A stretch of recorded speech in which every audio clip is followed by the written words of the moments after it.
Alrighty, hello every folks, and good morning. Welcome to another little update thing here on Final Fantasy Tic Tacs. Just gonna go ahead and throw out a "I told you so" here on a lot of things. But essentially, when it comes to the remake, we got a few more clarifications as to the interview from the other day, as well as a few other questions answered here and there.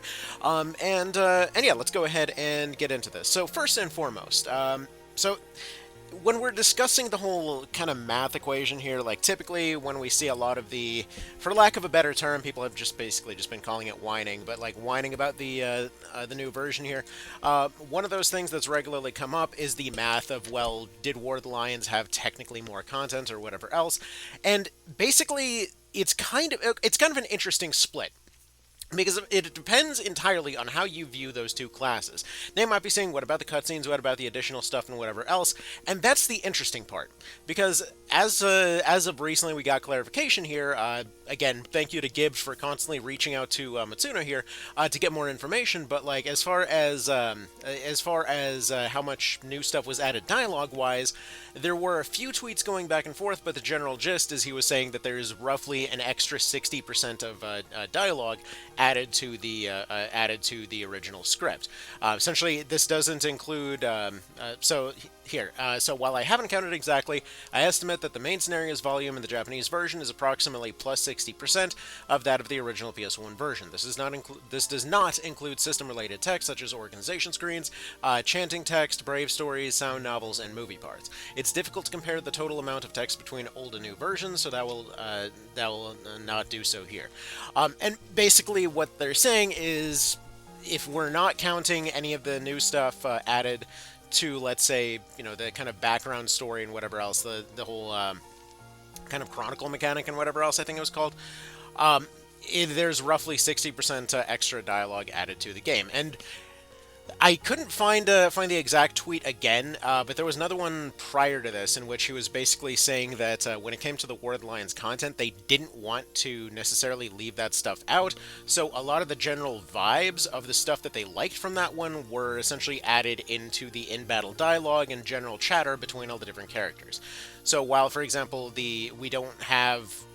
I remember specifically one of the ones that was brought up was that one scene where Wigraf is visiting Meluta's grave, and ends up getting recruited into the church and whatnot. The thing is, though, by the way, that scene always kind of bugged me personally, because like, she was a rebel leader in the middle of a war, and then immediately after they got completely steamrolled by the army. So like, when did she have time to get a big fancy mausoleum grave? Anyway, again, that, like, when it comes to War of the Lions, that's the kind of stuff that bugs me personally, because a lot of stuff is sort of like there as like sort of anime tropey kind of stuff, but if you think about it for 2 seconds, like, what happened there kind of thing. So personally, I'm kind of glad to see it changed into a different kind of dialogue, but again, to each their own. Anyway, so it sounds like when it comes to the additional plot points, we'll probably be seeing more of that kind of carried out through the conversations in the middle of fights, rather than additional cutscenes. Now, as far as all that goes, though, there was another interesting thing that came up, which was the source code thing. So basically, this is what caused a lot of this stuff, like 20 years ago, to be a problem in the first place, okay? So essentially what we're looking at here is going to be the old floppy disks for the source code for Final Fantasy Tactics. Now, from what I understand, these were like corrupted, or they didn't work, or something. But basically, when War of the Lions was getting remade, it was being remade in kind of a similar manner, from what I understand, to the way that Ivalice Chronicles was remade, which we'll get into that in just a bit of a second here. But basically, that it had to, as they themselves put it, be kind of like brute forced into existence. The thing was, though, because they didn't, the team that was redoing it for War of the Lions was more concerned about adding things and maybe didn't have a lot of kind of precise knowledge of the hardware of the original version. That's how we wound up with a bunch of weird frame rate issues, sound issues, whatever else, because they were just trying to get it to, kind of function.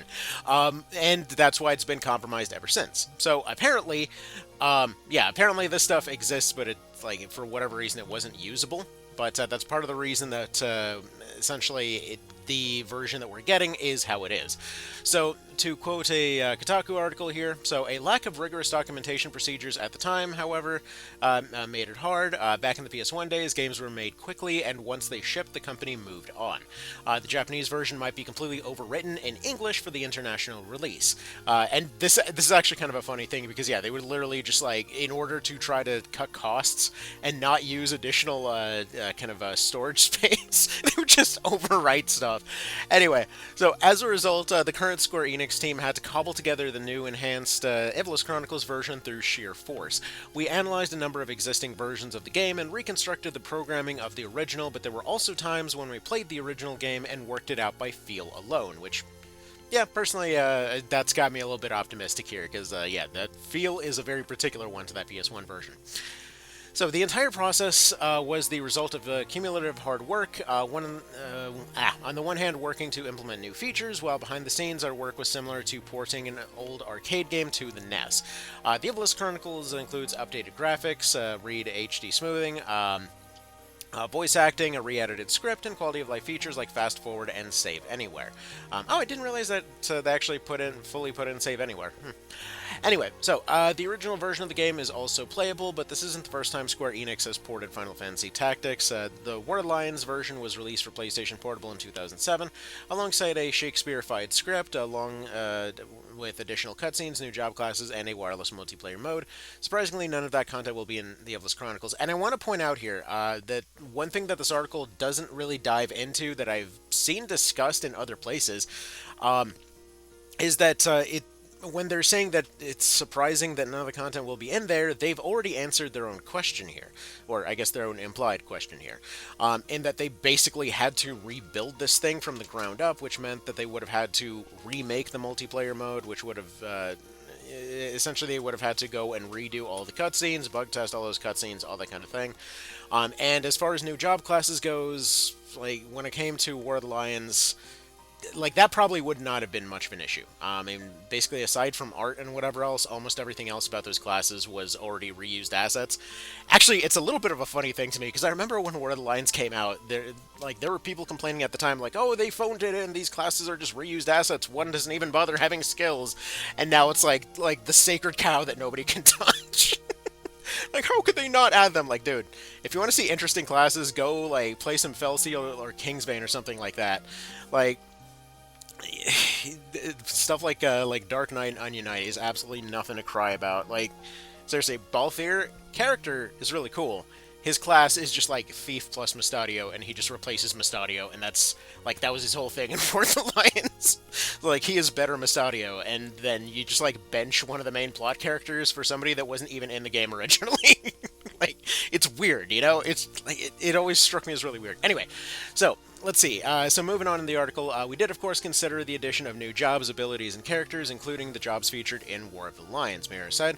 However, the original version of Final Fantasy Tactics is a very complete game from both design and story perspective. If we were to make major changes, it would only be a loss for not only fans of the original game, but for those new to the title. And again, personally, I completely agree, because those classes from War of the Lions were dull as dirt in my opinion. But anyways, moving on. Alrighty, got interrupted here. Let's see where we were. So, let's see. He suggests that having gotten some of the original game's veterans back together, including original writer and director Yasumi Matsuno, the team wanted to stay as close to the original as possible. In an interview with Famitsu, there's also mention of how poorly optimized the PSP version was, with audio bugs and frame rate crashes. Yeah, no shit. While I can respect that, it also feels like a huge missed opportunity to expand one of the best tactical sandboxes in the genre.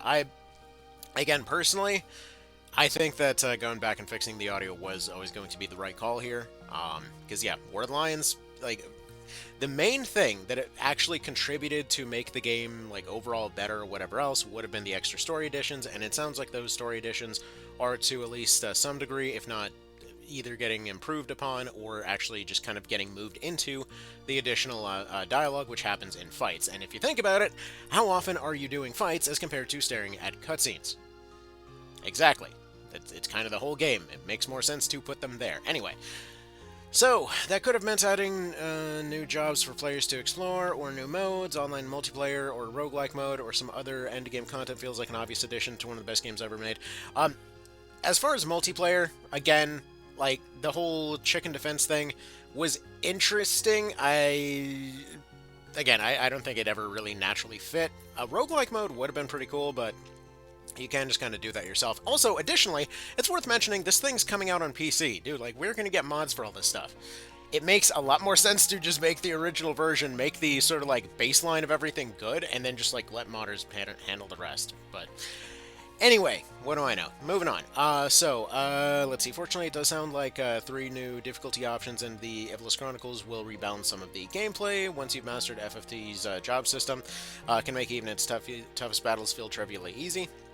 A new tactical mode will add a new level of challenge, while some abilities that were useless in the original, like archer charging attacks, have been fixed in the standard difficulty. They'll also apparently find that Cloud is earlier to recruit this time around. That's the only detail we've gotten on that so far, but I have a feeling that there's going to be a lot of stuff kind of moved to different places, as it were. So either way, that's kind of neat there. Also, as far as the archer charging attacks, I'm curious. So like recently, I've been digging through, like I've been doing 2 separate playthroughs for the 2 different versions, and basically just trying every stupid build that comes to mind. You know, negotiator chicken. I've got like a chemist that uses charge attacks with a battle axe, stuff like that.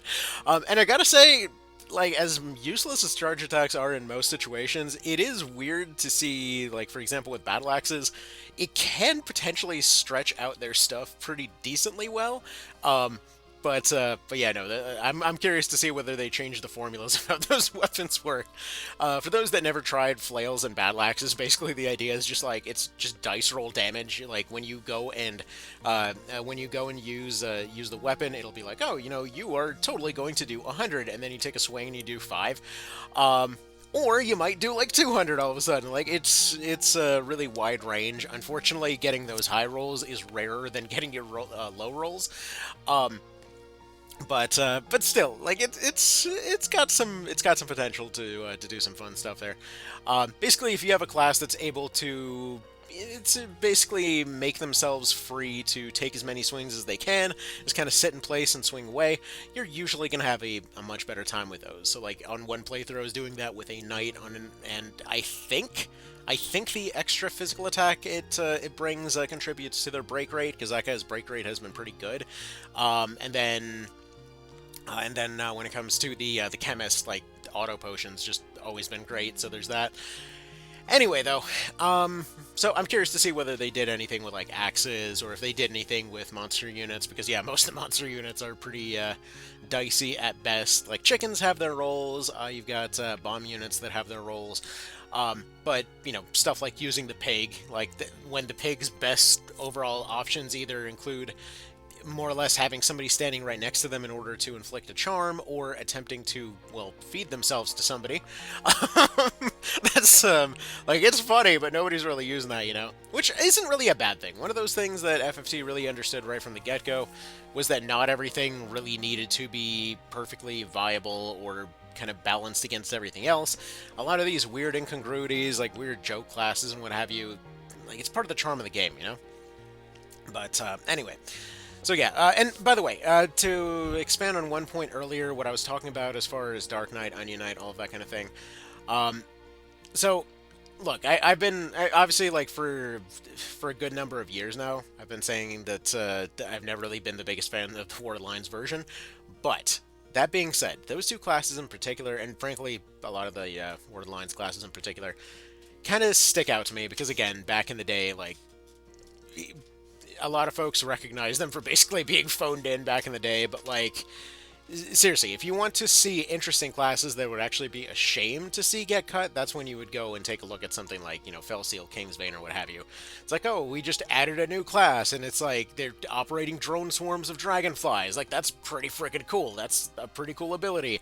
Essentially swarming the entire map every turn or so in order to lightly tap everything on the field like they're, you know, an FFTA illusionist or something. Hell, even the FFTA illusionist class and stuff like that. Like, sure, the class was basically like smart bomb the class, but still they did interesting stuff with it. It's like, what do we got with Onion Knight? Literally no skills, and it's just, they either go from being useless to completely broken, and it's just stats. Like, it's literally just stats. stats the class, and then like Dark Knight, it's like you get half of Sid with twice the effort that it takes to get Sid. I mean, like, yeah, sure, there's a little bit more to it than that, but like, it's, I like personally, I would have preferred to see them implemented in this kind of a more interesting way, like line word lines or what have you. But still, not exactly shedding a tear for those classes. So, basically, in conclusion, it sounds like we got the dialogue. Well, we basically got what seems to be the interesting parts of the dialogue, as well as a lot of new dialogue when it comes to the when it comes to Tic Tacs here. When it comes to the classes, they didn't make it by intention there. Yeah, that's kind of about that. So, y'all have yourselves a good one. Take care, and yeah, I hope at least some of this stuff was interesting, and I'll report in if there's anything else new to discuss.